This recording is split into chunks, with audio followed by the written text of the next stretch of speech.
MLB Gambling Podcast on the Sports Gambling Podcast Network is brought to you by Underdog.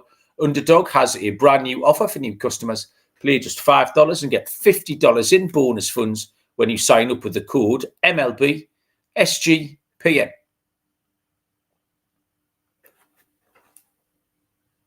Welcome, everybody, to the MLB Gambling Podcast on the Sports Gambling Podcast Network.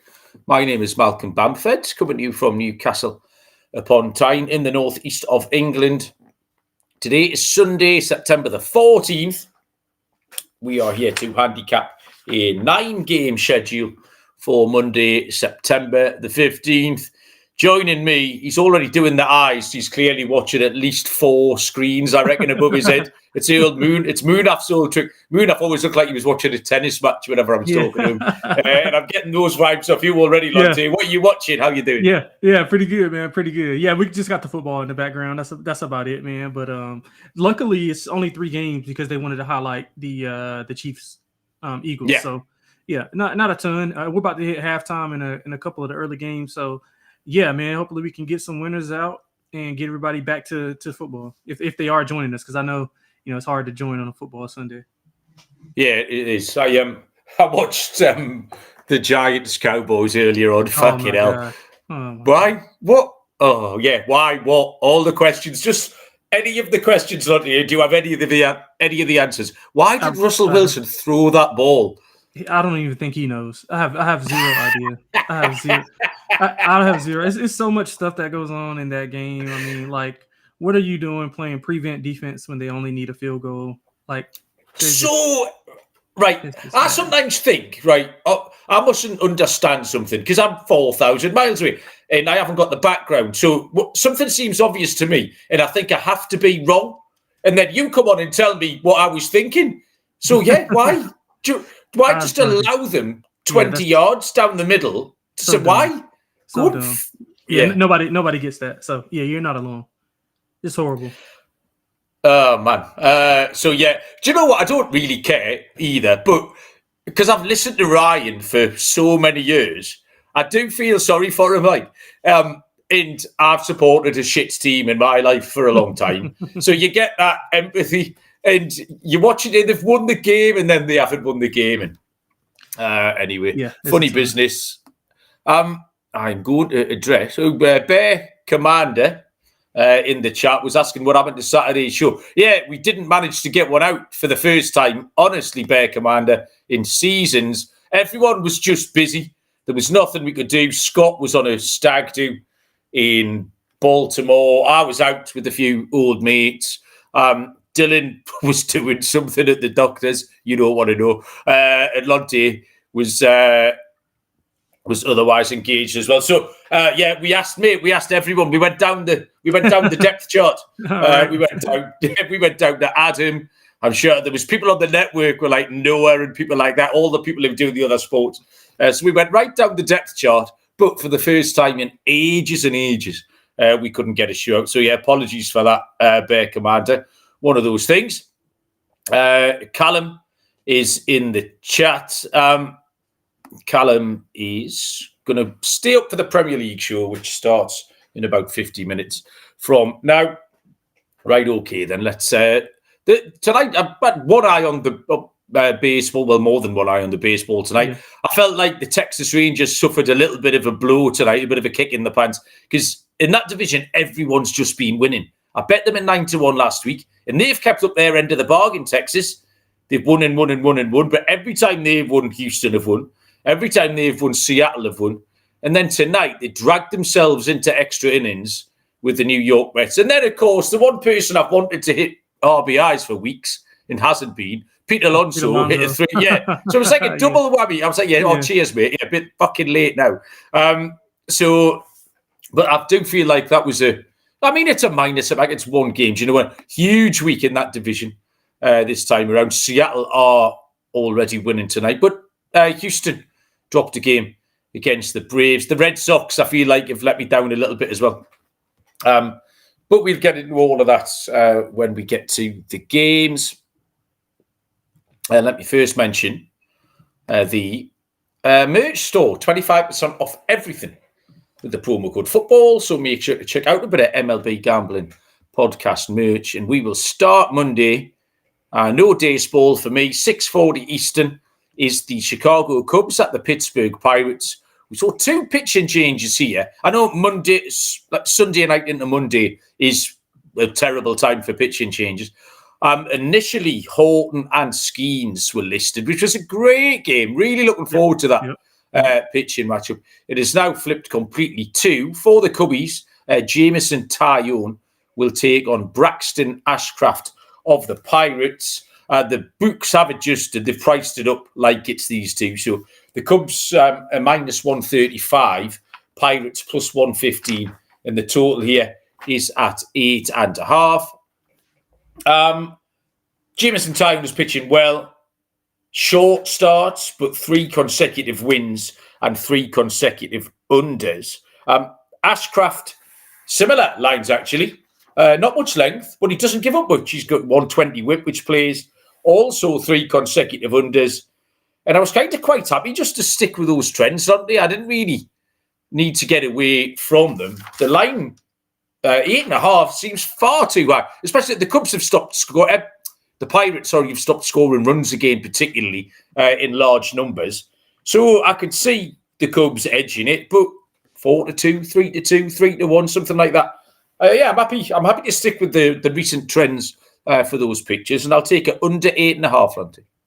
Yeah, I agree with that. I had this handicap perfectly with Horton and Skeens. I was going to go first 5 under. I was going to go first 3 under. No runs scored.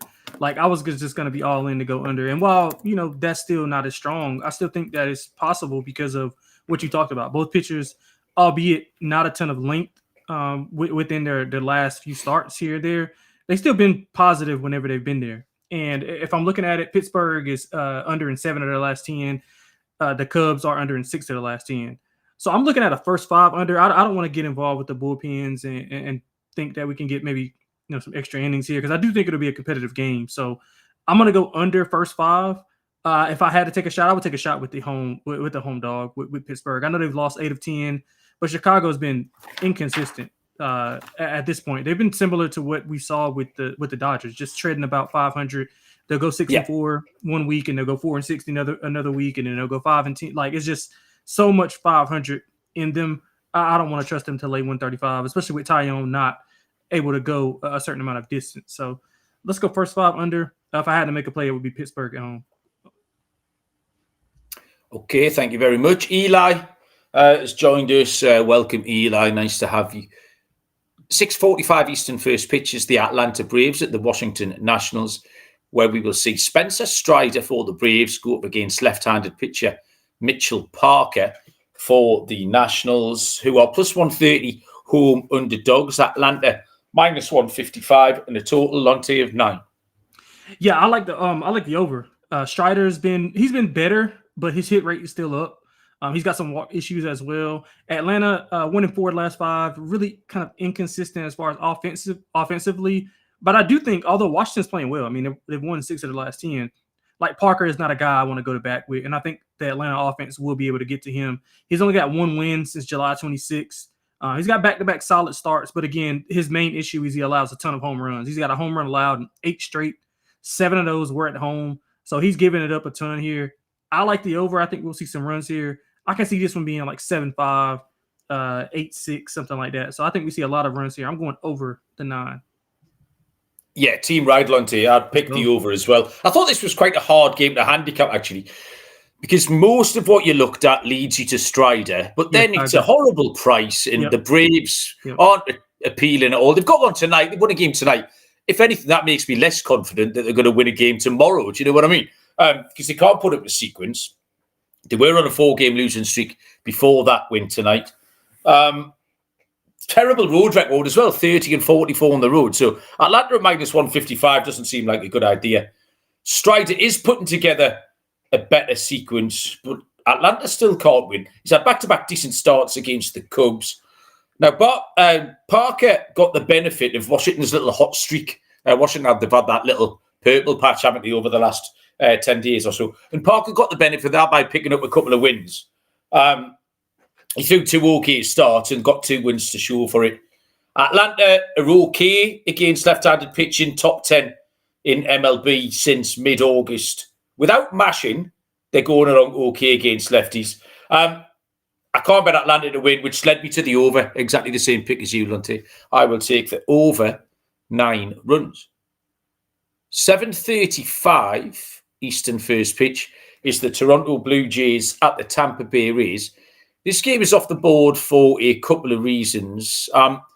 And I initially saw Jose Barrios listed for the Blue Jays, but now I think they're going to throw, this is a new name on us, Trey Yesavage.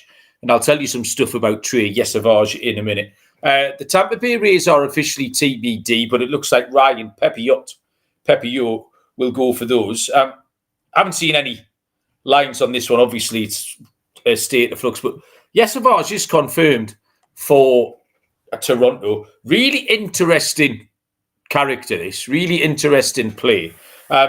He was a first rounder in 2024, 20th overall pick, I think, 22 years old. And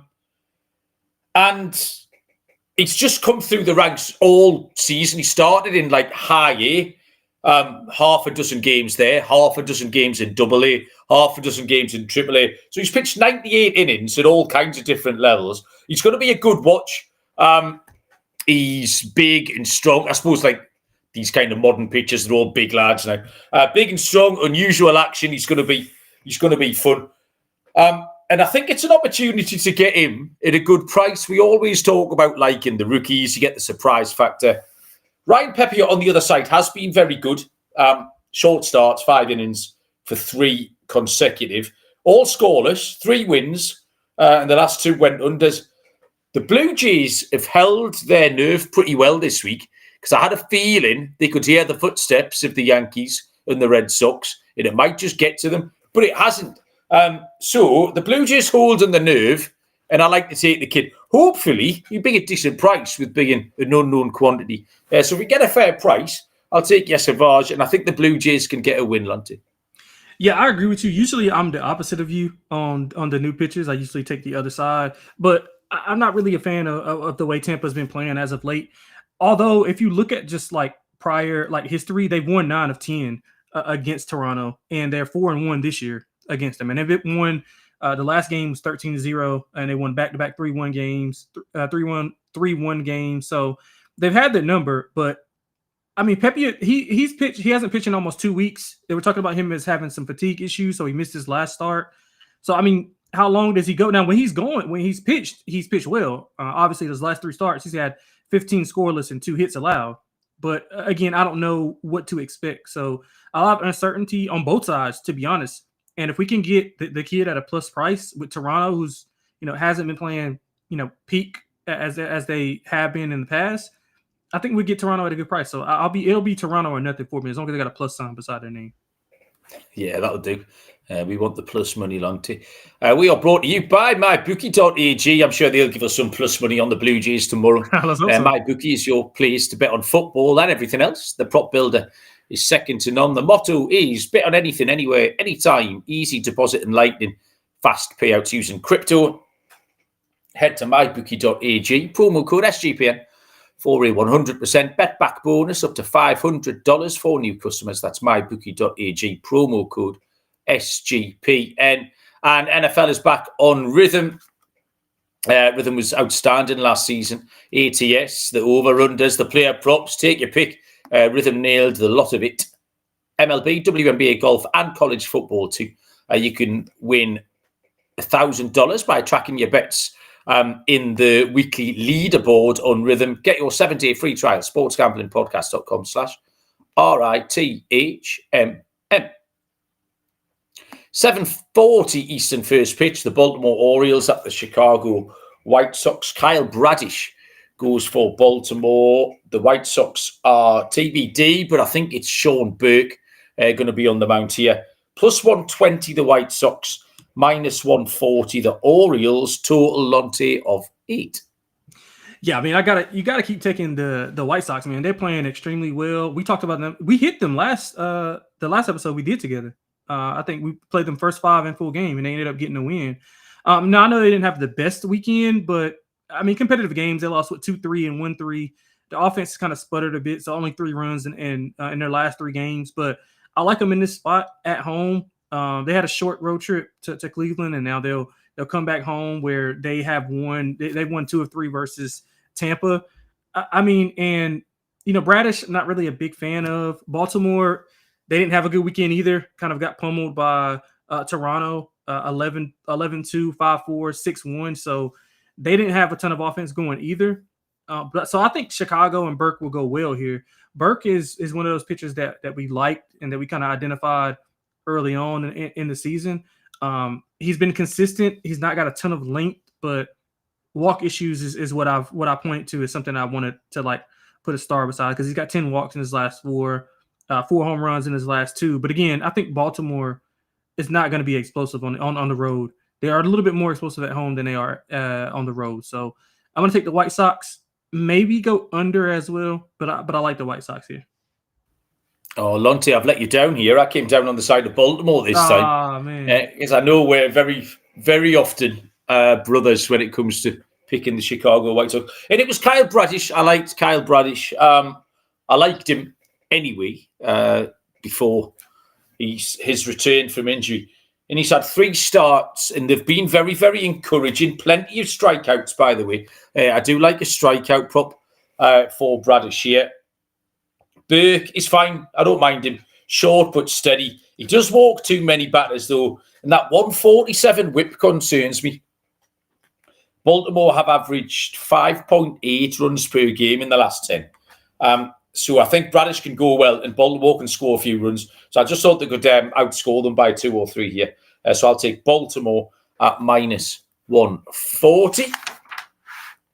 Next up, the New York Yankees will be at the Minnesota Twins for a 7:40 Eastern first pitch. The Pinstripes will throw lefty Carlos Rodon, and Minnesota will send one of the biggest names in baseball, Simeon Woods Richardson, will go to the mound for Minnesota. Lonte still laughed at that joke, which is excellent. 2 years in. I'm 2 years into that joke. I'm not giving up yet. Plus 155 Minnesota, minus 185 the Yankees. Lonte, the total is 8.5. In fact, it's made the leader. Rodon's been excellent.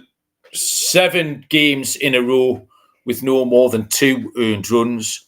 107 whip on the season is a number that I like. SWR gives up 2 or 3, sometimes more, in very short starts. And the Twins' bullpens have given up lately. They're now ranked 25th by ERA. So I just think the Yankees can get at them. Totals at 8.5. I don't mind the Yankees team total here at all. The Yankees have been steady away. They've been hunting down the Blue Jays. They've done okay this week in Boston. So I think the Yankees can score some runs, Lonte. Yeah, man, this is typical Yankees. If they were struggling, they needed to face the Twins. I mean, they've dominated this team for I don't know how long. They've won 9 straight before the last time Minnesota won. I think that was, if I'm not mistaken, I think that was around last month around this time. So like August 13th, they won 4-1. Minnesota did. But prior to that, the Yankees have won 9 straight in pretty dominant fashion as well. I think we see somewhat of the same. You talked about Rodon. I mean, on the road, he's allowed 2 or less in 4 straight. So he's been good. SWR, he's been okay since returning. I mean, only 3 starts, and he's got better with the initial start, but I don't really trust him against this lineup. I'm looking at the Yankees as well. I'll lay the 1.5. I think the Yankees match here. So I'm going to go with Rodon to have a good game. He's 5-1 his last 6. So if you want to, get him to get the win, I think that's a pretty good bet as well. Great pick. Yeah, so Yankees minus 1.5 and Rodon to get the win. I think that's a good bet. Yeah, that is I always say this whenever you or Dylan or Scott picks that, something I always forget. Like I just never look at that market.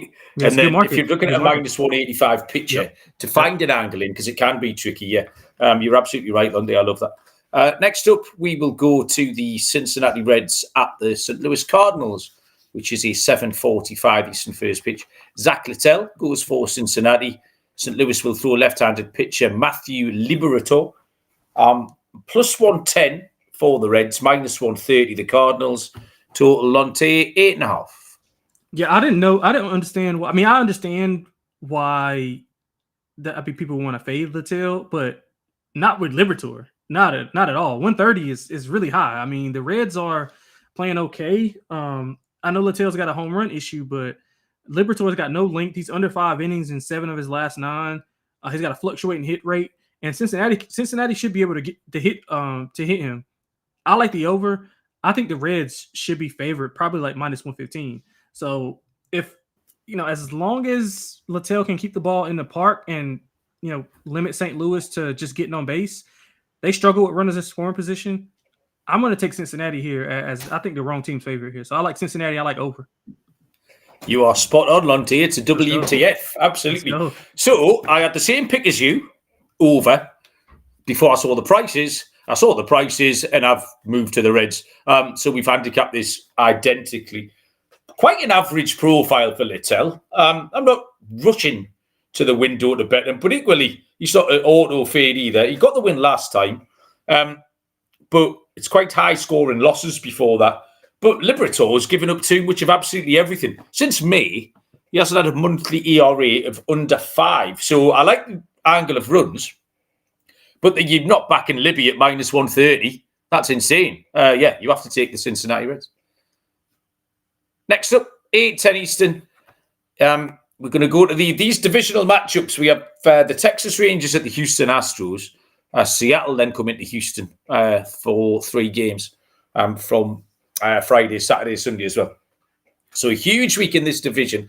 This is 8:10 Texas Rangers at the Houston Astros. It will be Jack Leiter for Texas going up against Jason Alexander for the Astros. And there's no prices. Why is there no prices? Have you got any lines on this, mate, at all?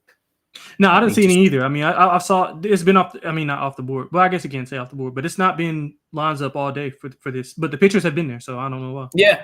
Okay. Just having a quick double check. No, I haven't seen it. I've just priced up the Giants and the D-backs, so I'm pleased I checked. So we've got that game next. Texas had won 6 in a row. I then mentioned half an hour ago that they dropped one. Bit of a heartbreaker tonight in extras at the New York Mets. So they've now lost 1 in a row. But Seattle are keeping lockstep with them. Seattle win every time they win. Jack Leiter wasn't great against the Brewers last week. But Texas are finding ways to win every night. Now, they've instantly dated my handicap by not finding a way to win in extras tonight. Leiter isn't as good on the road, but he's seen Houston twice this season so far, and he's been all right. 12 1/3, 6 earned runs, so fairly middle line. But I do like Alexander. He's still going okay. Houston have won his last 8 starts, and I think this is a good spot. I might even be trying the reverse mush here because I do want Texas to hunt them down. But I think Houston might take this one tomorrow. So I'll take Houston on the money. I imagine this will be quite close on the books, Lonte. Yeah. Houston might be a slight favourite, but there won't be much in it. Yeah, kind of a cop-out answer for me, but I want to see the price first before I commit to something. But I'll probably be on Houston simply because, I mean, they're back home from a three-city road trip. They went to Texas. Obviously, they're in Texas, but they went to play the Rangers. They went to Toronto, and then they went to Atlanta. So they're back home, and I think they should be fired up. I mean, they've lost 6 of 10. They did have a good showing. I'm sorry, in Atlanta. They won 2 of 3. Offense looked okay, but if you go back prior to that Toronto series, offense didn't look okay. So there's just kind of inconsistencies. But at home, they're going to be a lot better. I like Alexander a lot. I mean, he's coming off of 7 scoreless at Toronto. He does allow some home runs, 6 home runs in his last 5, but I mean, he's improved. He entered August with a 7.36 ERA, and he's improved that to 4.17 after quality starts in 4 of his last 7, including that 7 scoreless at Toronto. So I think he's trending in the right direction. Leiter's solid. I mean, kind of know what we're going to get with him. I like the upside of Alexander. As long as we got Houston like under 120-ish, 125, I think that's my max, 125. I think Houston will be the side. Okay, so yeah, we agree pretty much on that one too. Underdog is a great place to play fantasy pick'em. You can win up to 500 times your entry. Just pick higher or lower on your favourite players' stats. Tons of sports available. Brand new offer here for new customers. Play $5 and get $50 in bonus funds using our code MLB SGPN. And we are brought to you by Novig, America's #1 sports prediction market. Novig is an exchange, which means you get some of the best prices around, available in over 35 states. So the thing to do is download the Novig app and get $50 when you spend $5 if you use our promo code SGPN. Get on the action with Novig, promo code SGPN. The penultimate game on the card is the San Francisco Giants at the Arizona Diamondbacks. This is 9:40 Eastern first pitch. It is Kai Wei Teng for the Giants. He will go up against Zach Gallen for the D-backs. And now I'm going to have to put my my abilities of changing British odds into American odds. I'm not bad at this. I bet that I was. Giants are plus 120. And the Diamondbacks, I think that's, 1.71, minus 142, do we think? Yeah, Diamondbacks are about minus 140, Giants plus 120. And I'm seeing a total of 9. This is you, Lonte. Go for it. Yeah, I like Arizona here. I know it's a big number. San Francisco's kind of had their number in the last 5 games. They've won four of those 5. But if you look back to the series that they just played about a week ago, San Francisco won 2 of those 3 at home. That's when they were kind of still rolling a little bit. I think they kind of hit like a little, I wouldn't say a wall, but they did play the Dodgers and they kind of gave up a 13 spot. So for instance, they're 3-3 the last 6. I think that's fair. Gallen's been trending in the right direction. So I'm gonna take the Cardinals. I mean, not the Cardinals. I'm gonna take Gallen here. He's coming off a horrible start at San Francisco, so he's got time to kind of rebound. He's been fairly consistent prior to that. No more than 3 earned in 7 prior to that game. 1 or less in 3 of his last 4 at home. We all know Gallen at home has typically been a good bet. So although it's a big number, I think I'm gonna lay it with Gallen at home. I've taken the runs here. Gallen saw the Giants last week. Gave up 5 earned runs in 6 2/3. He was actually a little bit unlucky. He pitched well for the majority of that game. They maybe just left him in a little bit too long and he got tagged. Kai Wei Teng has been poor. He did strike. He struck out a load of batters actually, but he's quite volatile. 16 strikeouts in his last 2 starts. And the Giants are just letting him go. They're just letting him pitch. 5 walks last time out as well. And his whip is on the season is 176. So I think Arizona can get to Kai Wei Teng, yeah. So at the prices, not a bad price at all, minus 140. But Arizona might even cover this total by themselves. I mean, what did I say the total was? 9. There's 6, 7, 8 runs in this for the Diamondbacks. In Gallen, by no means is a lockdown candidate. So yeah, we can get up to double figures here. I will take the over, but I do like the Diamondbacks as a money line play. And the final game on the card is the Cowboy time 10:10 Eastern first pitch between the big boys. The Philadelphia Phillies are at the LA Dodgers. Left-handed pitcher Ranger Suarez for the Phillies goes up against Emmett Sheehan for the Dodgers, who are minus 125.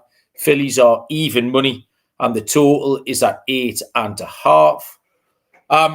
Phillies going well, 9-1 in their last 10, have won 6 in a row. Did they get turned over tonight as well? I jinxed absolutely everyone tonight, making these notes earlier on. They got chinned. No, they got properly chinned by the Kansas City Royals, 10-3. Was it Noah Cameron pitched well for Kansas City? I like Noah Cameron. Me too. So they had won 6 in a row. They are now 8-2 in the last 10. But Suarez has been excellent. Back-to-back scoreless efforts against the Mets and the Brewers. Phillies have won his last 5 starts. The Dodgers can hit lefties. 4th in OPS against left-handed pitching. Now, Sheehan threw an absolute belter last time out. He's getting better with every start. He's trending in the right direction. But what got me here was he's been working on really soft offenses, Lonte. He's thrown against Colorado, Pittsburgh, Cincinnati, Colorado, in the Angels. You couldn't pick, apart from Cincy are a little bit funky sometimes, but you couldn't pick a lineup that you'd prefer to throw against. Philly are a different proposition. They've been hitting. I just think I keep saying at the prices. Sorry, I'm boring myself. Even money, Philly are a good team, and I think they can get the sheen here. Suarez hasn't done anything wrong. You get this Phillies offense, and you get Suarez at even money. I think it's worth a pop, Lonte. Absolutely, I love it. I love the spot for Philly. And if you look at it, Philly's been dominant of the Dodgers over the last 2 years, or actually 2.5. They won 8 of the last 10. They took 2 of 3 in Philly in their April series. Competitive games for the most part, but I just think that Philly's the better team right now. I mean, we talked about the Dodgers. I can't bet them. I can't bet them into the playoffs. I mean, they're just a 500 team. They're just kind of treading water right now. I think Luzardo's been really, really, really good. If I'm looking at his numbers. Oh, Suarez. I'm sorry, not Luzardo. Suarez is 4-0 in his last 5. He's got a .88 ERA, 1 or less in 4 straight. His hit rate is up a little bit. I want to get that down against the Dodgers, but at this price, I think it's Phillies or nothing for me. Okay, thank you. Sorry, you caught me trying to pick my home run prop again. I always do that at the end. Okay, we got 9 games in the book as best we could. Lonte, whose turn is it to lead off? Mine, because you went first the last time. Yeah. You sure? That's about 4 shows in a row. You're preying on the fact that I can't remember anything. Now you're taking advantage of mine. I think it is. I think it is because you went first last time. Well, I haven't got anything to counter with Lonte, so yeah, go for it. All right. So let's go to a game that I think we're going to see some runs in. I'm going to go with Washington, Atlanta over 9. I talked about it. Strider's been better, but I think his hit rate is still up. Washington, although they've been playing well, just the offense, I think we'll be able to get to Strider a little bit. And I trust Atlanta to get to Parker, who I don't trust at all. So let's go with that over 9. For the dog, I'm going to go with the Cincinnati Reds. I think wrong team favorite. Littell, I don't like. Liberatore, I don't like I like even less. So I think we'll see 2 middling pitchers. I think we'll see runs. So, I think we'll see Cincinnati score the most runs, although I do think we'll see some runs in this game. So let's go Cincinnati plus 105, small dog. Yeah, Cincinnati was the standout dog. There wasn't too much left in there. Would the Yankees run line be plus money, do you reckon? Let me have a little look. Yeah, minus 185. Yeah, definitely. Should be like plus 108 or something like that. No, it's not, I'm singing about minus 112 here. That's mildly disappointing. I'll tell you what we'll do. We'll go with the Diamondbacks on the run line as a dog. I do think they're going to score. I've got them scoring 6, 7, 8 runs here. They're plus 145 to cover a handicap against Kai Wei Teng of the Giants. For my lock, I'll take the under in that Cubs-Pirates game. I've got no reason not to. I think the number's high. Particularly any sort of 8.5 with this Pittsburgh offense currently. And the trends for Taillon and the trends for Ashcraft are all heading towards the under. Home run wise, we've got loads of options tonight, Lonte, because 3 of our pitchers here we've got Zach Littell, who's given up the most homers in MLB. Mm-hmm. Zach Gallen is tied for 5th on that list. And also on the first page is Ryan Pepiot, who's given up 12. Oh, and Mitchell Parker. So we've got 4 of the top 17. So pay your money and take your choice. We could get some parlays rolling tomorrow. I'm going to fade Ryan Pepiot, particularly as we are in this small park, which means, I tell you who's been good to us whenever we've picked him. George Springer. Yep, George absolutely. Springer seems to respond to the MLB Gambling Podcast picking him. Someone's given him the information. I'll take George Springer to hit. I was going to say hit a dinger then, and that rhymed, so that would have been cheesy. George Springer will hit a home run tomorrow, Lonte. Yeah, I'm going to go with Marcell Ozuna. I'm going to fade Mitchell Parker. You talked about it. He's allowed a lot of home runs. Ozuna has not hit a home run since, it's been a while. August 13th, he hasn't hit a home run. But he's actually been hitting the ball well. He's got multi-hit games. He's got a multi-hit game over the last month. Over the last week. He's got 3 hits. He's went 2, 3, 4 hits in his last 3 games. So he's seeing the ball well. Parker, obviously a lefty. I think he'll be able to hit one tomorrow. So let's go Marcell Ozuna. Okay, thank you very much, mate. Well done. Show in the books. Wow. Enjoy the rest of your NFL Sunday. We appreciate the people who joined us in the chat. We know Sunday nights aren't great. It's family time and football time and beer time and all the things. But yeah, we're closing last 2 weeks of the season, starting tomorrow. Yep. MLB, 14 games left for the majority of the teams. But yeah, still lots of things up in the air. So stay tuned to the MLB Gambling Podcast. We will take you through the last fortnight and then get stuck right into the playoffs. Lonte, what are you doing tonight? Are you just watching the rest of this football? Yeah, that's about it, man. We got to play on the Falcons plus 3.5. So hopefully that can come home. Been a decent NFL day. What was that bet? Sorry, Atlanta plus 3.5 tonight. Okay. Yeah, there's a lot of scampering going on in that game. The two quarterbacks. Every time I look at it, there's just a little fella scampering about, just running for his life. So I'm enjoying the scampering. Good luck, everyone. We will catch you this week and see you all down.